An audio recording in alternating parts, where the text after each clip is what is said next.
dapat terisi kembali oleh anak-anak baru yang Kau kirimkan. Berilah kuasa penuh kepada kami para guru, agar dapat mengajar mereka dengan penuh cinta, sehingga kehadiran kami dapat memikat dan dirindukan oleh para murid yang Kau kirimkan untuk bersekolah di sini. Dan kami pun dapat mendidik mereka menjadi pribadi yang beriman, berilmu, berkarakter sebagai pembawa damai. Bunda Maria Sang Ratu Damai, rangkulah semua peserta didik, orang tua mereka masing-masing, kepala sekolah, guru, karyawan, dan pegawai, serta para suster FMM di Sekolah Regina Pacis Jakarta ini dengan kasih keibuan-Mu. Yesus yang baik, namamu kami puji hari ini sampai selama-lamanya. Amin. Silakan, Marcelo. Cielo. Doa damai. Tuhan, jadikanlah aku pembawa damai. Bila terjadi kebencian, jadikanlah aku pembawa cinta kasih. Bila terjadi penghinaan, jadikanlah aku pembawa pengampunan. Bila terjadi perselisihan, jadikan aku pembawa kerukunan. Bila terjadi kebimbangan, jadikanlah aku pembawa kepastian. Bila terjadi kesesatan, jadikanlah aku pembawa kebenaran. Bila terjadi kecemasan, jadikanlah aku pembawa harapan. Bila terjadi kesedihan, jadikanlah aku sumber kegembiraan. Bila terjadi kegelapan, jadikanlah aku pembawa terang. Tuhan, semoga aku lebih ingin menghibur daripada dihibur, memahami daripada dipahami, mencintai daripada dicintai, sebab dengan memberi aku menerima, dengan mengampuni aku diampuni, dengan mati suci aku bangkit lagi untuk hidup selama-lamanya. Amin. Santa Maria Regina Pacis, Doakanlah kami. Santo Fransiskus Assisi, Doakanlah kami. kami. Beata Mari dalam Pasion, doakanlah kami. Amin. Dalam nama Bapa, Putra, dan Roh Kudus. Amin. Oke, mari kita semua berdiri menyanyikan lagu Indonesia Raya.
Kita nyanyikan lagu Himne Regina Pacis. Tangan di depan dada.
Oke, silakan duduk semuanya. Selamat pagi. Selamat pagi. Selamat Oke, pagi, Bu. Pagi, Bu. Pagi, Bu. Pagi, Bu. semua sehat ya? Sehat. Oke. Nah, anak-anak, hari ini kita akan belajar IPAS ya. Pada pembelajaran IPAS kali ini, kita akan mengamati satu tokoh. Ya, satu tokoh. Kira-kira ada yang tahu nggak ya ini siapa? Nah, Disney Princess. oke, kira-kira ada yang tahu nggak? Sudah muncul belum? Udah. Oke, Tahu. Saya tahu. oke. Sebentar. Nah, tokoh ini siapa? Pernah lihat. Pangeran Kayak pernah ya, Bu. Tetap Bu namanya. Pangeran Diponegoro. Pangeran Diponegoro. Ya, betul sekali. Ini adalah tokoh pejuang, ya, pejuang bangsa kita, khususnya di tanah Jawa, yang ingin mengusir penjajah supaya dia melindungi orang-orang di sekitarnya. Oke, jadi anak-anak, tokoh ini ada di Jawa. Nanti kita lihat ya. Sekarang kamu boleh mengisi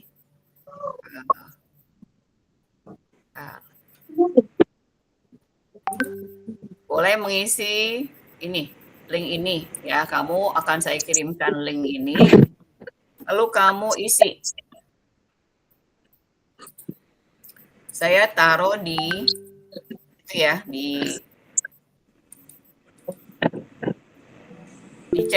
Oke.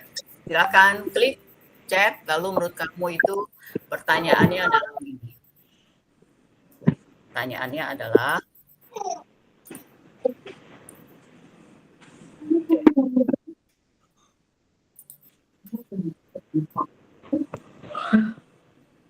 ya. Udah itu belum? Apakah kalian mengalami kesulitan dan tetap berusaha semangat untuk mengatasinya? Lalu bagaimana cara kalian mengatasi kesulitan itu? Iri nggak boleh, sifat jelek itu. Dia yang namanya setan. Sudah keluar belum? Sudah keluar belum? Pertanyaannya. Sudah. Oke. Sudah keluar tapi nggak bisa dikomen. Oh, nggak Ya, bisa. Bu. Nggak bisa. Ada itu questions from audience. Nggak bisa komen. Sebentar. Ya itu. Coba ibu kirim lagi ya. Oke. Ini bisa nggak di komen nih? Bentar Bu, saya coba. Coba. Kayak kemarin, bisa nggak? Bisa, Bu. Tapi ini pencet tombol click the button to participate. Jadi pencet finish kan? Pencet finish. Komen, coba pencet di komennya. Gimananya open Q&A, Bu? Kenapa Open gimana? Q&A. Di situ Pencetnya open. Kalau open Q&A malah ada tulisan as another question, Bu. Oh, enggak usah, jangan. Yang di komen aja, komen. Di situ kan ada komen tuh, kamu tinggal klik komennya, terus kamu tulis di situ. Adanya klik the button to participate, Bu. Tapi buttonnya yang mana, Bu? Bu, aku mau finish, Bu. Nggak ada button finish. Kamu nggak bisa masuk ya? Nggak bisa komen Bu saya. Gini aja deh. Cuma bisa komen. Bu, Oke. Ya. ini cuma view only, jadi nggak bisa diisi. View only. Oke. Di perfect. Kenapa view only? Kemarin padahal bisa ya. Kemarin bisa kan yang kita bikin menurut kamu pecahan itu bagaimana ya kan? Makan bisa. Iya bisa. Oke, ya udah sekarang gini deh, tulis di chat aja, tulis di chat. Pernahkah kalian merasakan ibu ketik ya pertanyaannya? Ibu ketik pertanyaannya. Oke. Pernahkah kalian merasakan kesulitan, tapi terus berusaha, terus semangat mengatasinya? Bagaimana cara mengatasi kesulitan? Tiap anak boleh ngetik ya, tiap anak boleh ngetik. Ayo, ngetik di chat. Kok belum ada yang respon? Lagi ngetik. Lagi ngetik. Oke. Oke. Cara saya mengatasi. Pernah cara Aki. Kok cara Aki? Tidak boleh menyerah, terus berusaha. Ya, bagus. Kevin, pintar. Pencet, Bu. Ayo, yang lain. Kalimatnya simple aja, nggak usah terlalu panjang-panjang. Cara mengatasi kesulitan, belajar terus. Aku pernah, nah, oh, ini langsung banyak nih.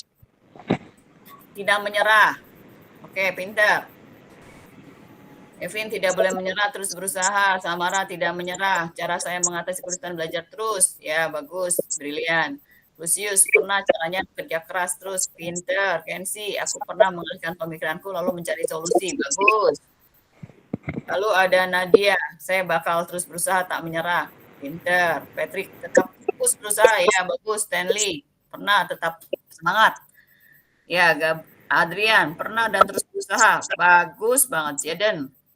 Nah, ini yang perlu saya dari Jaden. Pernah tetap terus berusaha kembali ya. Jaden. Jessica, cara mengatasinya rajin menjawab pertanyaan. Oke, Arthur, pernah cara mengatasinya berusaha dengan tenang. Adriel, berpikir positif. Lalu si Nathan, Gera, cara saya mengatasi kesulitan tersebut, never back down and never give up. Oke, bagus. Nathan, pernah tidak menyerah dan buat solusi. Clarin, tetap percaya dengan proses, pantang menyerah. Wah, keren nih. Lalu Jocelyn, pernah terus berusaha, in hope, tidak berhenti di tengah-tengah. Oke, bagus.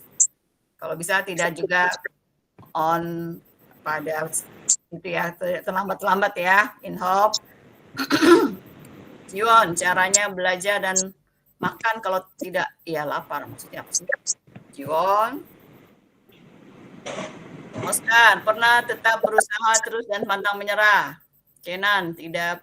Oke, pernah dan tidak boleh menyerah, tidak pernah menyerah. Oke, pintar. Neta, tidak boleh menyerah. Marcelo, belajarlah dengan giat. Aurel, pernah terus berusaha pantang menyerah walaupun dengan cara yang berbeda dari orang lain. Ya, bagus. Jacqueline, terus berusaha sampai bisa. Oke, Rafa tetap fokus, bagus. Alban, pernah konsentrasi tetap saat belajar. Celo, cara saya belajar dan tidak menyerah, bagus. Marcelo, tidak mudah menyerah. Oke, anak-anak, semua komennya bagus. Tepuk tangan buat kita semuanya. Berarti kamu punya kesadaran diri yang tinggi, ya, punya kesadaran diri yang tinggi bahwa kamu tidak akan pernah menyerah walaupun dalam situasi seperti apapun. Oke, sekarang coba amati baik-baik ya. Saya akan menampilkan pertanyaan lagi. Kenapa sih menurut kamu bangsa Indonesia perlu berjuang melawan penjajahan? Boleh raise hand ya. Siapa yang mau raise hand? Kenapa? Pertanyaannya, mengapa bangsa Indonesia perlu berjuang melawan penjajahan? Ya, Lucius, silakan. Karena agar kita bebas dari kerja rodi dan aturan yang tidak masuk akal. Ada lagi yang lain? Agar kita bebas melakukan sesuatu sesuai kita, bebas sebebas-bebasnya atau bebas ada aturannya? Bebas ada aturannya, Bu, tapi Bebas ada aturannya aturannya. masih Ya. Ada lagi yang lain? Baru satu anak. Silakan raise hand. Kenzi ya. Agar Indonesia bisa merdeka dan tidak perlu dipaksa oleh para penjajah, dan agar anak cucunya kelak bisa hidup dengan bebas. Oke, bukan bebas ya, dengan merdeka yang bertanggung jawab, gitu ya. Maksudnya bebas dalam arti bebas bertanggung jawab. Ya, Kevin, silakan. Agar Indonesia dapat merdeka dan Indonesia akan hidup wajar seperti negara-negara yang lain. Oke. Betul. Tadi Jaden bertanya. Apa pertanyaannya, Bu? Ada teman yang bisa memberikan apa tadi pertanyaannya? Kenapa Indonesia harus melawan penjajah? Nah, kenapa Indonesia harus berani melawan penjajah? Nadia, silakan Nadia. Terima kasih. Nadia. Agar Indonesia dapat merdeka dan bebas dari penjajah. Betul. Supaya apa? Setelah bebas ngapain? Ayo. Supaya Merdeka. bebas. Ya, supaya habis merdeka kita bebas. Terus ngapain? Coba. Kamu kalau lihat negara Singapura, maju. Negara Malaysia, maju. Jepang, maju. Korea, maju. Negara-negara lain, maju. Nah, Indonesia bagaimana? Kenapa? Jaden, coba Jaden. Jaden, ayo kamu udah resen. Ya Bu, karena ada banyak alasan penting baik untuk mempertahankan martabat maupun masa depan bangsa, Bu. Jadi Indonesia menjadi bagaimana? Yang simpel aja kata-katanya, yang biasa, yang praktis. Ya Arthur. Indonesia juga maju. Indonesia maju bagaimana majunya? Jiwon. Indonesia hancur. Hah? Indonesia adalah negara yang maju dengan sejarahnya yang sangat. Jiwon mau negaranya hancur. Tidak, Bu. Negara Korea Selatan. Ya jangan gitu lah, kan ada teman-teman kamu, ada saudara-saudara kamu, maksud mau Indonesia hancur? Percuma dong para pejuang merintis kemerdekaan terus dihancurkan. Ya kan?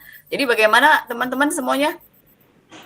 Biar negara kita maju, biar negara kita bisa setara dengan bangsa-bangsa lain, negara-negara lain ya. Coba semua tolong di on kamera. Oke, sekarang nah, Jiwon, Nadia on cam. hari ini kita akan mempelajari materi tentang perjuangan melawan penjajahan ya. Dengan tujuannya apa? Tujuan kita mempelajari adalah satu, kita bisa mengidentifikasi tokoh dan peristiwa perjuangan bangsa melawan penjajahan. Yang kedua, kamu dapat menjelaskan nilai-nilai perjuangan yang relevan dengan kehidupan kita sehari-hari. Yang ketiga, nanti kita akan diskusi membuat peta pikiran atau poster ya. Lalu yang keempat adalah merefleksikan tadi semangat perjuangan dalam kehidupan berbangsa. Oke, sekarang mari kita saksikan dulu cuplikan video ini ya.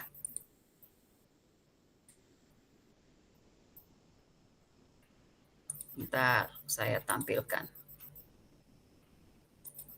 Ini tentang kisah perjuangan Pangeran Diponegoro.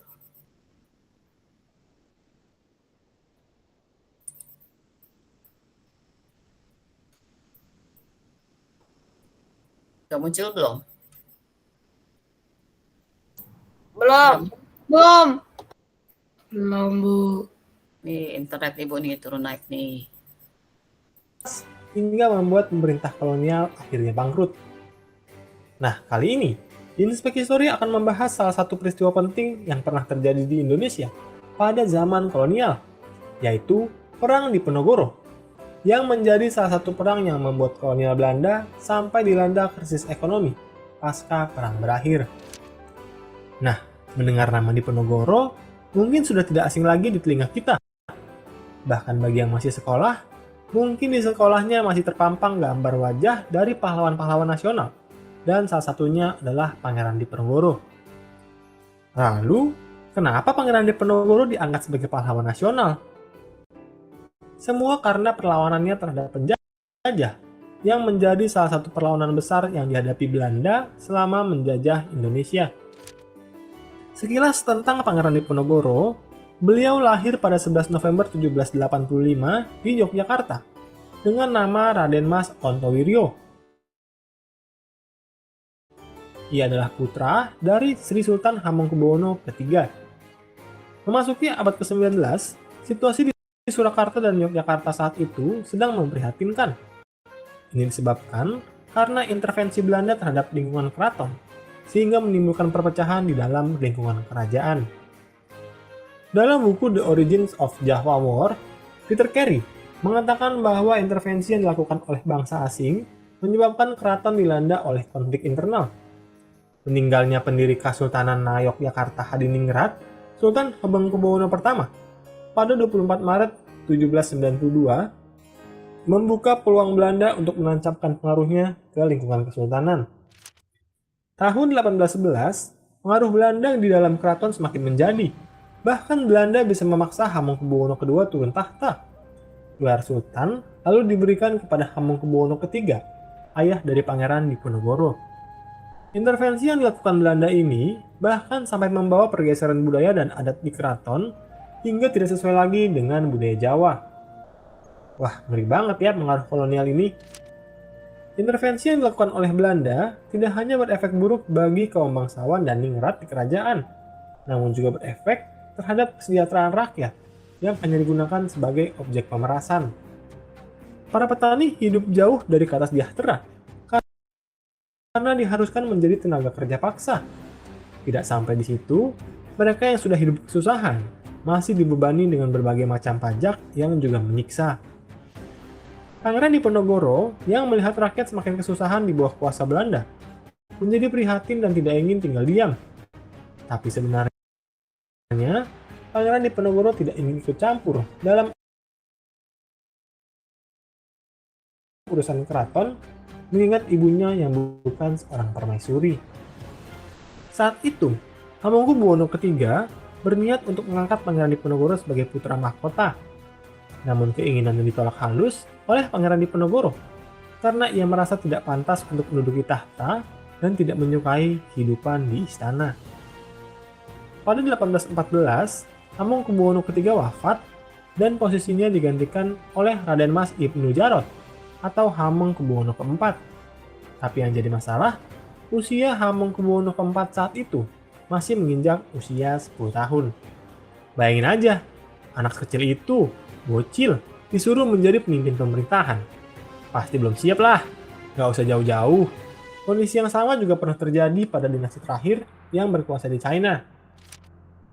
Kondisi ini kemudian dimanfaatkan dengan baik oleh Belanda untuk semakin menancapkan pengaruhnya di keraton. Kondisi yang labil karena dipimpin oleh sultan berusia belia, membuat Belanda semakin leluasa memainkan kepentingannya di lingkungan istana. Melihat kenyataan bahwa pihak Belanda terlalu banyak melakukan intervensi, Pangeran Diponegoro akhirnya memutuskan untuk melakukan sesuatu, yaitu sebuah perlawanan. Perlawanan ini dilatar belakangi oleh dua hal. Pertama, Belanda semakin ikut campur dalam urusan internal keraton. Dan yang kedua, penderitaan rakyat karena dibebani oleh banyak pajak. Puncaknya terjadi saat Belanda dengan lancang memasang patok-patok untuk membuat jalan kereta api. Kenapa Pangeran Diponegoro harus marah? Kan cuma masang patok. Ternyata masalahnya tidak sesederhana itu. Patok yang dipasang Belanda dalam rencananya untuk membuat jalan raya ternyata ditanam di atas makam leluhur Pangeran Diponegoro. Dalam budaya Nusantara, makam memang dianggap sesuatu yang sangat sakral, apalagi jika itu adalah makam leluhur. Jadi wajar jika Pangeran Diponegoro menjadi marah dan bertekad untuk melakukan perlawanan terhadap pihak Belanda. Pangeran Diponegoro kemudian mengganti patok yang diletakkan dengan sebuah tombak sebagai bentuk pernyataan perang. Perang pun meletus pada 20 Juli 1825. Saat itu, pasukan Belanda diutus ke Tegalrejo untuk menangkap Pangeran Diponegoro. Pertempuran pun tidak bisa dihindarkan lagi. Pasukan Belanda bertempur melawan pasukan Pangeran Diponegoro, walaupun pada akhirnya pasukan Belanda berhasil membumi hanguskan Tegarejo, namun tujuan utama mereka menangkap Pangeran Diponegoro ternyata tidak berhasil. Pangeran Diponegoro berhasil menyingkir ke desa Selarong untuk menyusun strategi perlawanan baru. Kemudian, terdapat 4 poin dalam strategi yang disusun tersebut. Pertama, rencana serangan ke Keraton Yogyakarta dengan mengisolasi pasukan Belanda serta mencegah masuknya bantuan dari luar. Kedua, mengirim utusan kepada para bupati dan ulama agar bersiap untuk melawan Belanda. Ketiga, memilah para bangsawan menjadi 2 golongan, kawan atau lawan. Yang keempat, membagi wilayah antara wilayah perang dan wilayah pertahanan. Dalam perang ini, Pangeran Diponegoro turun langsung untuk memimpin. Ia juga didampingi oleh beberapa tokoh, seperti Pangeran Mangkubumi yang merupakan pamannya, Ali Basyah Sentot Prawirodirjo yang menjabat sebagai panglima muda, serta Kiai Mojo dan para murid-muridnya. 3 minggu berselang setelah serangan Tegarejo oleh Belanda, rencana Pangeran Diponegoro akhirnya dilakukan. Dalam serangan ke keraton kali ini, pasukan Pangeran Diponegoro berhasil menduduki keraton. Selama berjalannya perang, Pangeran Diponegoro menerapkan strategi perang gerilya. Pasukan perang Diponegoro selalu bergerak keluar masuk hutan, naik turun gunung, dan menjelajahi berbagai wilayah dari Yogyakarta, Jawa Tengah, bahkan sampai ke Jawa Timur. Keberhasilan menduduki keraton ini juga berhasil diikuti pada kemenangan-kemenangan lainnya pada tahun-tahun awal pertempuran Pangeran Diponegoro. Perlawanan atas nama Pangeran Diponegoro pun meluas ke daerah lain, seperti Banyumas, Kedu, Pekalongan, Semarang, dan Rembang. Perlawanan bahkan meluas ke daerah Jawa Timur, seperti Madiun, Magetan, Kediri, dan daerah sekitarnya. Perang yang semakin meluas ini akhirnya disebut juga dengan Perang Jawa. Strategi perang gerilya yang dilancarkan oleh pasukan Pangeran Diponegoro kemudian cukup merepotkan pihak Belanda. Pihak Belanda bahkan memanggil pasukan mereka dari Sumatera Barat, yang pada saat itu juga sedang menghadapi pertempuran dalam Perang Padri. Melihat perlawanan terhadap Belanda semakin meluas di bawah komando Pangeran Diponegoro, pemimpin perang Belanda, Jenderal de Cock, lalu memutuskan untuk mengubah strategi. Pihak Belanda lalu menggunakan sebuah strategi sistem perbentengan darurat di medan tempur yang dikenal dengan nama Benteng Stelsel. Strategi ini dikombinasikan oleh pihak Belanda dengan pengarahan jumlah pasukan gerak cepat dalam jumlah yang besar. Dengan strategi ini, pihak Belanda ternyata berhasil mempersempit ruang gerak perlawanan Pangeran Diponegoro. Tidak hanya itu, para pimpinan yang membantu Pangeran Diponegoro, seperti Kiai Mojo dan Ali Basyah Sentot Prawirodirjo pun ditangkap satu persatu. Dalam kondisi seperti ini, Belanda menawarkan gencatan senjata. Pada awalnya, Pangeran Diponegoro kukuh tidak mau melakukan gencatan senjata. Namun demi keselamatan pasukan dan para pengikutnya, Pangeran Diponegoro menyanggupi untuk berunding dengan syarat keluarga serta pengikutnya agar dibebaskan. Tak disangka, perundingan yang diadakan pada 28 Maret 1830 itu hanyalah sebuah siasat licik Belanda. Pangeran Diponegoro yang datang ke tempat perundingan tanpa membawa senjata, malah ditangkap oleh Belanda. Dengan ditangkapnya Pangeran Diponegoro, berakhir pula perlawanannya terhadap Belanda yang sudah berlangsung selama 5 tahun. Ia pun dikirim untuk diasingkan ke Manado, lalu dipindahkan ke Makassar hingga akhir hayatnya pada 8 Januari 1855. Sebagai salah satu perlawanan besar terhadap kolonialisme Belanda, Perang Diponegoro atau Perang Jawa juga menimbulkan dampak yang tidak kecil bagi Indonesia. Perang ini mengakibatkan tewasnya 200.000 jiwa, di antaranya 7.000 dari pihak pribumi, dan sementara itu dari pihak Belanda sebanyak 8.000. Kekalahan yang diderita Pangeran Diponegoro justru lebih menegaskan kembali kekuasaan Belanda atas Pulau Jawa. Oleh karena itu, para raja serta bupati Jawa semakin tunduk di bawah kekuasaan Belanda. Para keturunan Pangeran Diponegoro kemudian dicap sebagai keturunan dari pemberontak. Mereka pun terusir dan kemudian dikejar-kejar oleh pemerintah kolonial. Keturunannya yang hidup di pengasingan juga tak diizinkan untuk pulang ke Jawa hingga menjelang kemerdekaan. Namun, perang ini juga membuat pihak Belanda mengalami kerugian yang tidak sedikit. Perang ini bahkan menguras sumber daya Belanda termasuk pasukan dan keuangan, sehingga menyebabkan pemerintah kolonial dilanda krisis keuangan. Lalu menurutmu, apakah sebenarnya Pangeran Diponegoro masih punya peluang untuk memenangkan perang? Coba tulis di kolom komentar.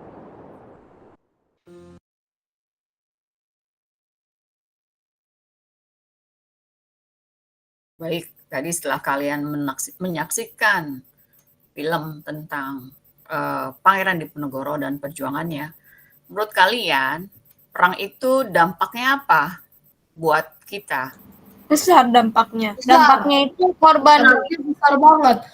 perang yang jadi pasukan relawan meninggal, bangunan-bangunan Kerusakan. Oke, dampaknya kerusakan. Terus apa lagi tadi? kematian. Kematian. Banyak orang yang meninggal. Kedua pihak. Iya, jadi kerugian dua belah pihak. Kerugian dalam bentuk material. Material itu harta benda ya. Bisa hancur rumahnya atau apa gitu ya. Atau bisa juga nyawa, jiwa. Tadi berapa ratus ribu orang? Pihak kita, pihak si Diponegoro 7.000 orang, Belanda 8.000. Iya. Jadi kurang lebih berapa? 200.000. 150.000 ya. 150.000 ya. Oh iya, 150. Oke. Jadi menyenangkan nggak sih yang namanya perang itu? Tidak. Oke. Tidak. Tidak menyenangkan. Oleh karena itu, kita janganlah memulai perang ya, terutama dengan teman kita. Sekarang setelah kamu tahu dampaknya, coba kita saksikan ada veteran itu adalah kakek-kakek atau orang tua yang zaman dulu pernah berperang. Mari kita saksikan cuplikannya ya.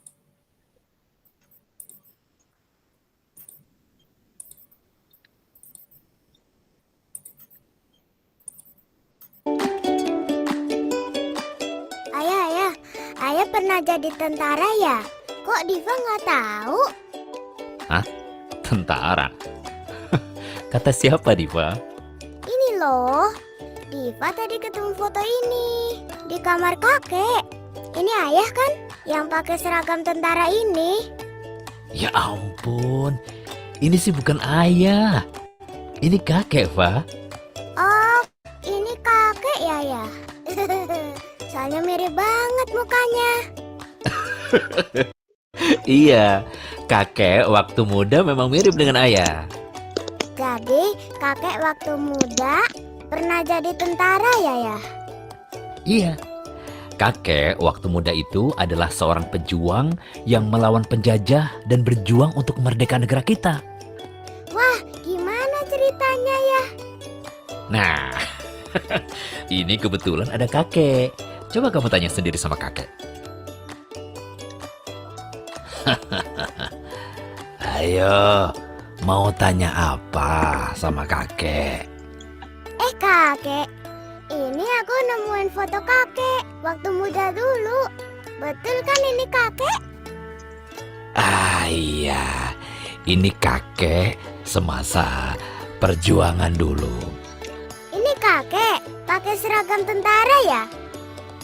Iya, waktu itu kakek dan teman-teman tergabung dalam Tentara Keamanan Rakyat namanya.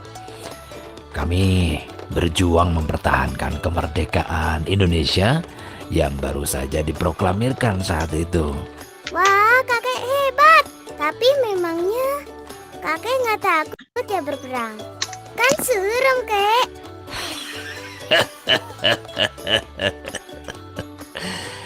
Diva. Ya, namanya manusia. Pasti akan merasa takut juga.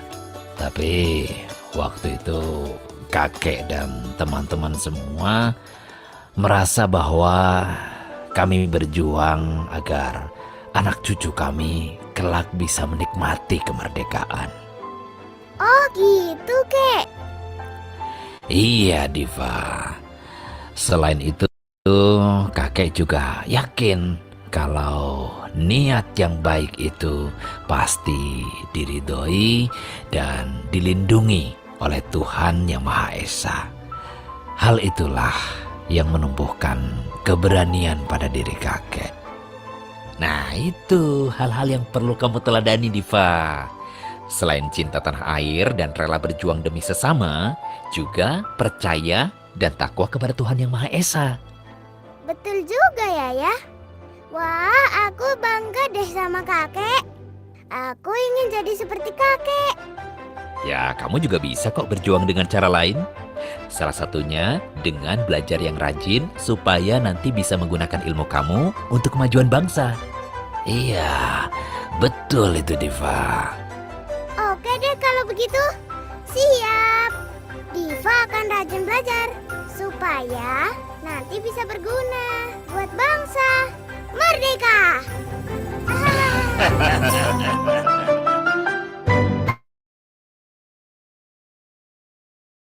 Oke, tadi si kakek seorang apa ya? Veteran. Veteran itu apa? Tentara. Asa, ayo Asa. Seorang tentara. Seorang tentara. Jadi tentara itu biasanya pada zaman dulu, waktu zaman perjuangan, dia ngapain sih?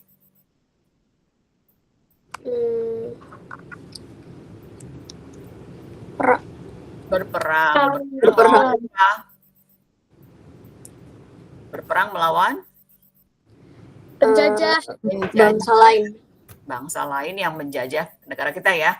Nah, sekarang kan kita sudah merdeka tuh. Apakah kita perlu berperang? Enggak. Tidak. Enggak. Tidak. Mengatakan, ada yang mengatakan iya?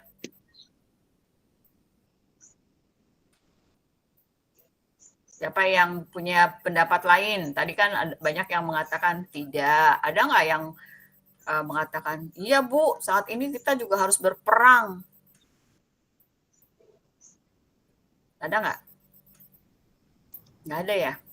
Berperang itu bukan berarti membawa senjata, memberondong orang-orang. Ya, Jacqueline. Silakan, Jacqueline.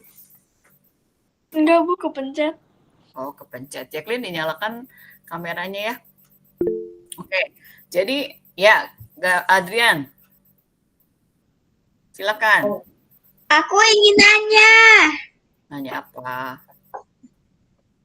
Kenapa Mbak ini kalau sangat-sangat ini apa ya, kalau sangat pelan-pelan pertanyaannya. Ngomongnya pelan-pelan yang jelas, nggak usah keburu-buru. Ayo, mau tanya apa?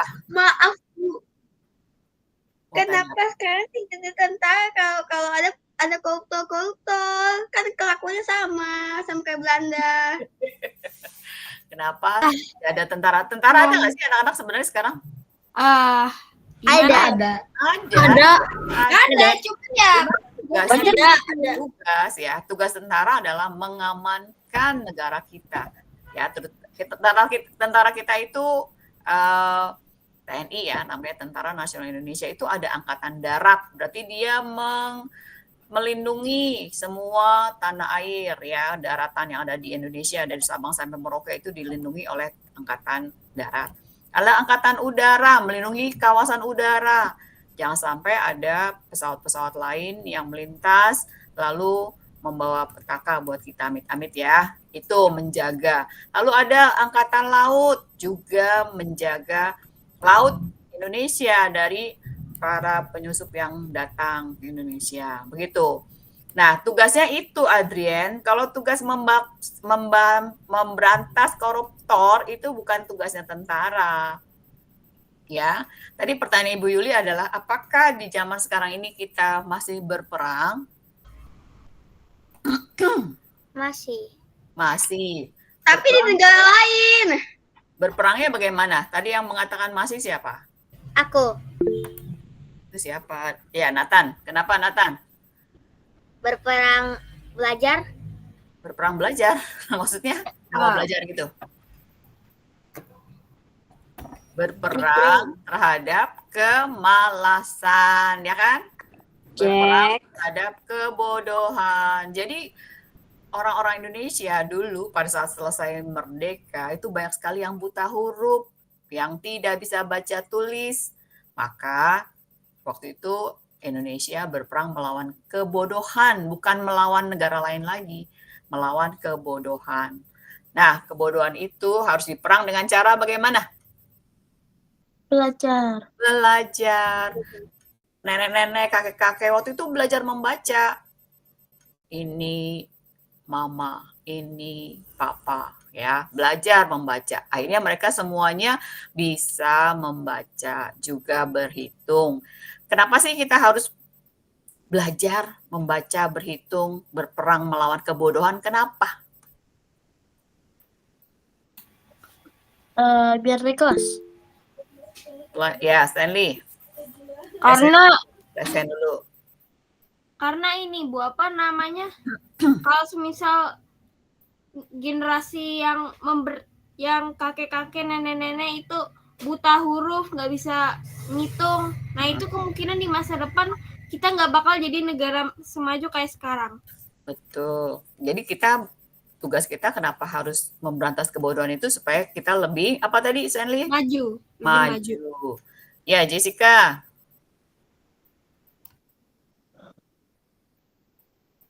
Yang lain juga ikut mau itu ya, ikut Iya.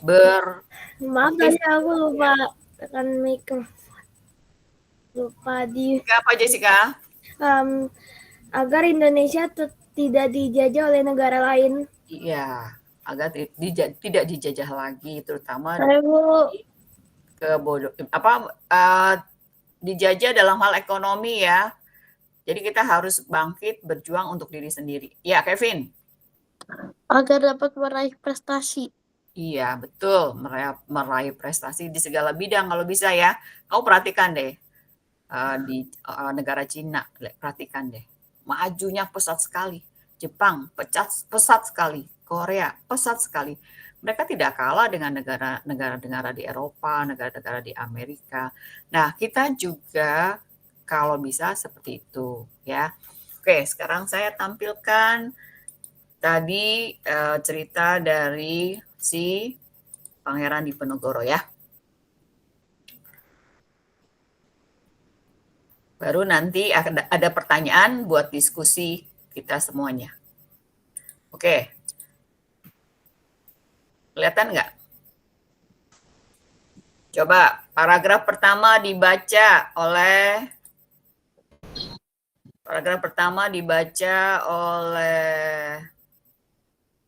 siapa ya?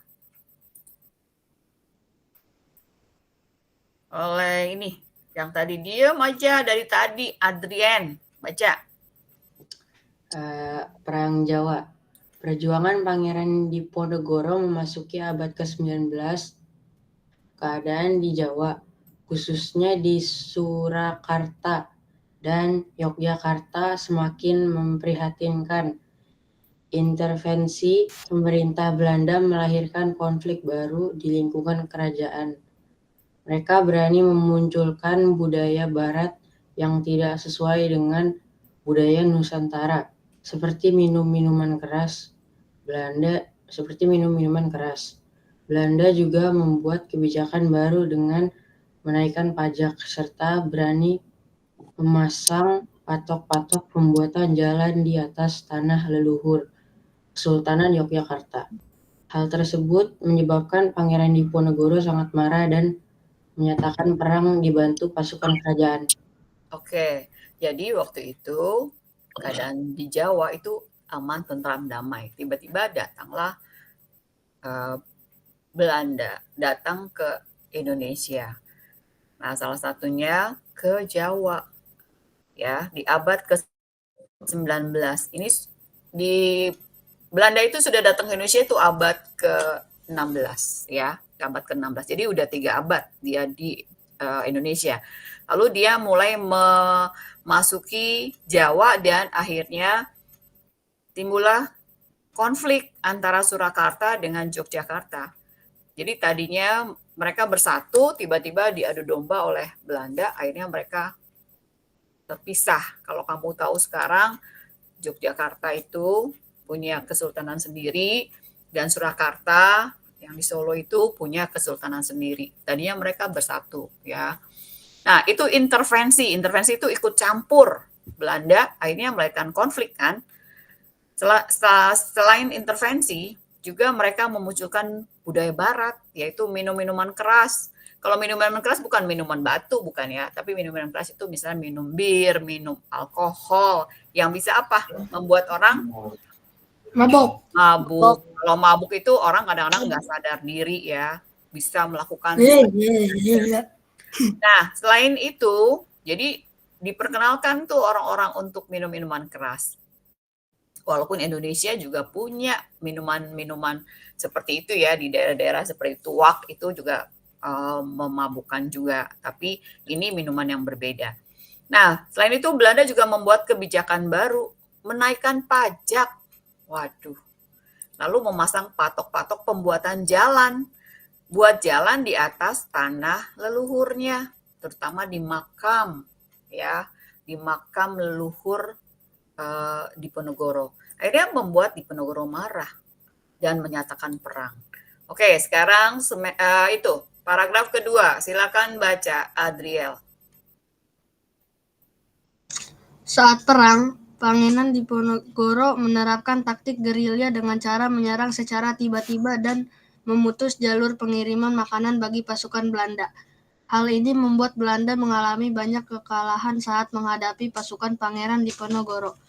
Untuk mengatasinya, Belanda di bawah pemimpin Jenderal de Kock memanggil bala bantuan tentara Belanda dari wilayah Sumatera, Sulawesi, dan merekrut tentara yang didatangkan dari Afrika dan Pantai Gading untuk menambah jumlah tentara. Oke, jadi Pangeran Diponegoro itu orang yang pintar ya. Dia menerapkan sistem perang gerilya. Apa sih perang gerilya? Ada yang tahu nggak perang gerilya itu apa? Menyerang dengan tiba-tiba. Iya, menyerang tiba-tiba lalu langsung menarik pasukannya di hutan. Hutan itu kan nggak kayak kota ya. Hutan itu tidak ada lampunya, tidak ada mallnya, tidak ada rumah bangunan yang permanen seperti yang kita miliki sekarang, tapi yang namanya hutan itu ya pohon-pohon doang ya, bahkan ada binatang-binatang buasnya, ada serangga-serangga juga yang mematikan. Nah, mereka itu tinggalnya di sana. Jadi perang itu enak apa enggak sih? Tidak. Ya. Nah, Pangeran Diponegoro dengan sistem perang gerilya itu ternyata membuat kewalahan si Belanda itu ya. Belanda kebingungan, ini markasnya di mana? Sebenarnya Diponegoro tuh di mana markasnya? Karena habis menyerang dia masuk ke dalam hutan. Nah, hutan itu di mana? Terus besok lagi pindah lagi hutannya.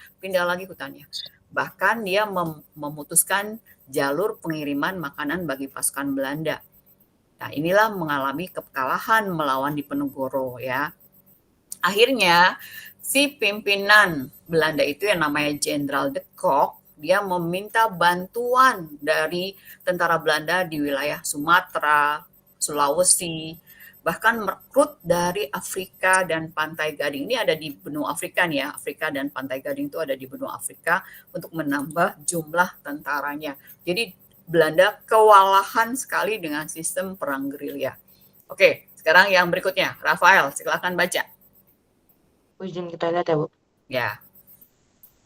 Datang ke tempat perundingan, Belanda berbuat licik dan menangkap yang di atas, Rafael yang di atas. Selain itu, sang jenderal juga menerapkan strategi baru yang dikenal dengan benteng Stelsel, yakni membangun banyak benteng untuk mempersempit ruang gerak pasukan Diponegoro. Lanjut. Hal ini membuat pasukan Diponegoro terdesak dan mengalami banyak kekalahan sehingga terpaksa berunding dengan Belanda. Oke, jadi Pangeran Diponegoro itu kan yang pintar membuat strategi gerilya tadi itu, Nah, si jenderal-jenderal Belanda itu menerapkan strategi baru. Wah, nggak bisa dengan cara seperti ini. Kita harus mempersempit ruang gerak di Penegoro. Jadi kalau mereka pun akhirnya menerapkan strategi baru namanya benteng stelsel. Artinya membangun banyak benteng. Jadi misalnya di Penegoro berjalan ke sini. Nah, di sekitar situ dibangun benteng. Jadi Pangeran Diponegoro tidak bisa kemana-mana lagi. Akhirnya terdesak ya, dan dia mengalami kekalahan dan akhirnya dirayu oleh Belanda, udah kamu berunding saja dengan Belanda gitu, kita buat negosiasi. Nah, akhirnya paragraf terakhir adalah dibaca oleh Inhofe.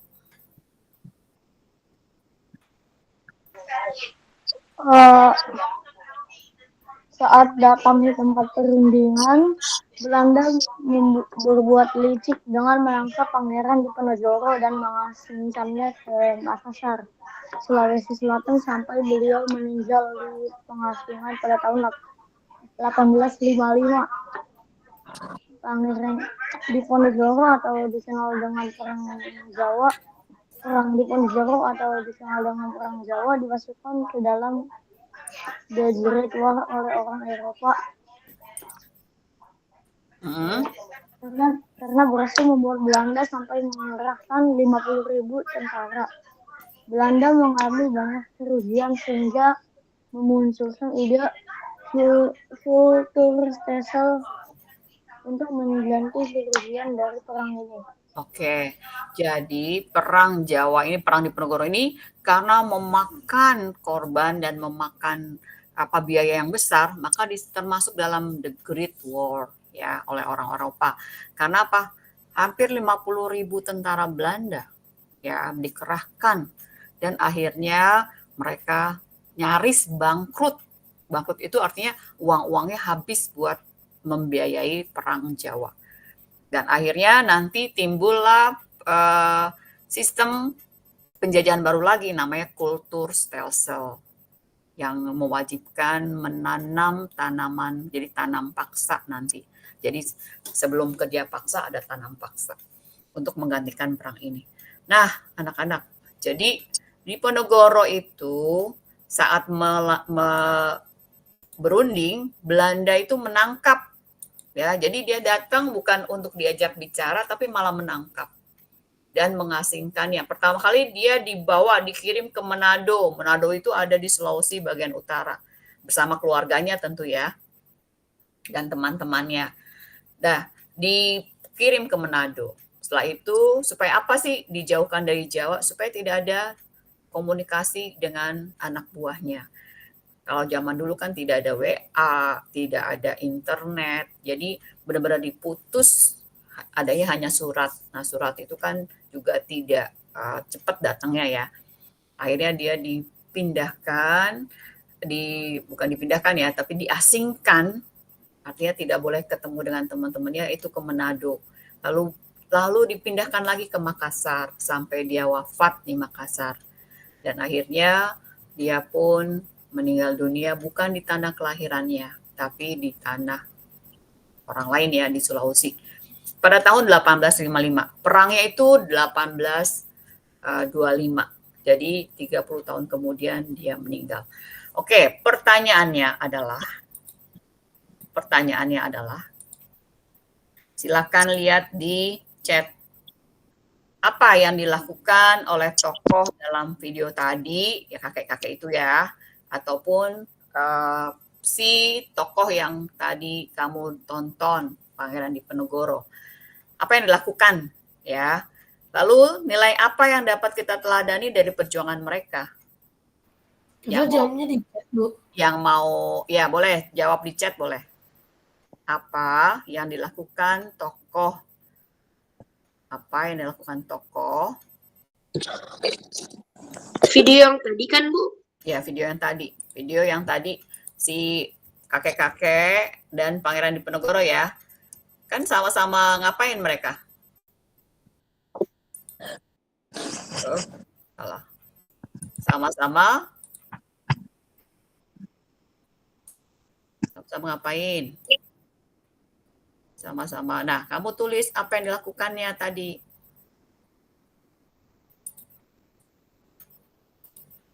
Pertanyaannya saya tulis ini.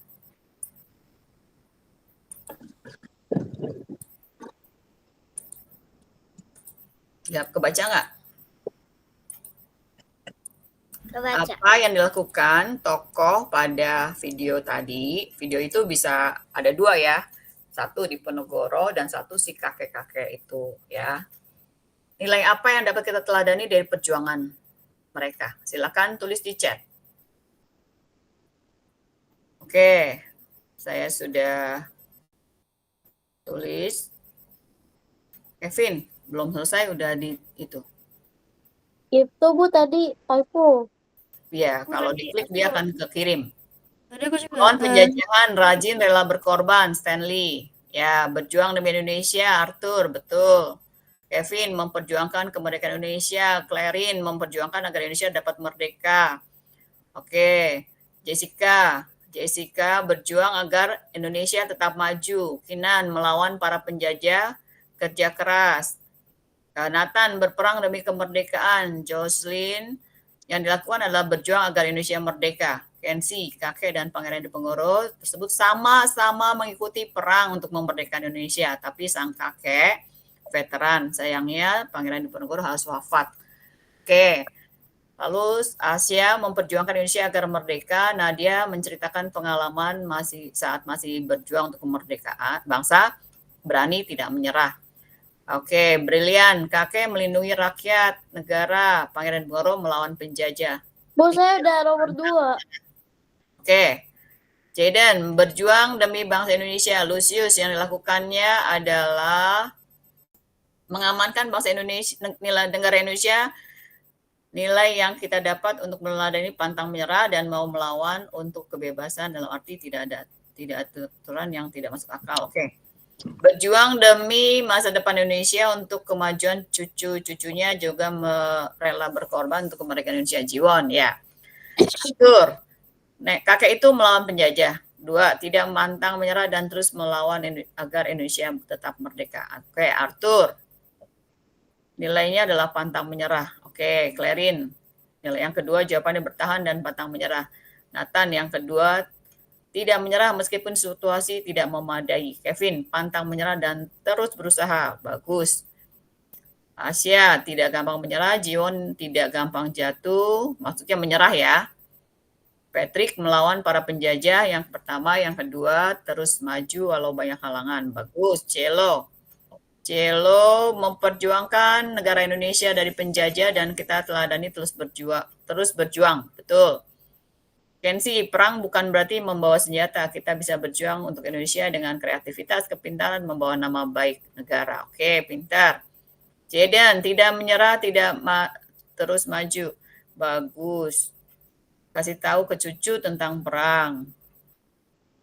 Lalu tidak pantang menyerah. Kakek menceritakan tentang pengalamannya ketika berjuang mengamankan bangsa Indonesia. Kita harus pantang menyerah seperti veteran yang tidak pernah menyerah. Oke, Adriel. Marcelo, berjuang untuk negara Indonesia sampai merdeka. Kensi, menjaga negara. Aurel, Pangeran Diponegoro dan kakek tersebut berusaha mengamankan dan berjuang agar Indonesia merdeka dan aman bagi cucu-cucunya. Jacqueline, tidak gampang menyerah. Alban, berjuang untuk kemerdekaan dan berjuang melawan kekalahan. Oke. Kera, bangsa Indonesia berjuang melawan penjajah demi bangsa Indonesia dan nilai yang teladani adalah setia dan pantang menyerah melawan penjajah. Rafael, pantang menyerah. Oke. Bagus semuanya ya. Adrian, udah jawab belum Adrian? Saya belum lihat Adrian.